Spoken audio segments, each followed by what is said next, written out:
কিছু ভালো মতো হতো, বিভিন্ন জায়গায় ট্যুর দিতাম, রেস্টুরেন্টে বসতাম, আড্ডা হতো। কিন্তু এখন আর ওরকম হয় না। তো ওই অ্যাট্রাকশন আর কাজ করছে না এখন।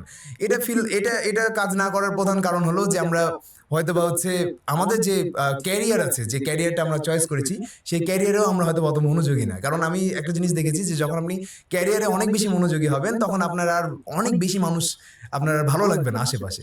আপনার তখন কারোর সাথে চ্যাট করতেও ভালো লাগবে না। আপনার তখন মনে হবে যে না, আমার একটা ওয়াইফ আছে, আমি বাসায় যেয়ে তার সাথে দরকার হলে ২ ঘন্টা বসে গল্প করব। কিন্তু ফোনে আমি কারোর সাথে চ্যাট করব, সেক্স চ্যাট করব, বা হচ্ছে কি বলবো যে মানে অশ্লীল কথা বলবো কাউকে, পরকীয়া করবো।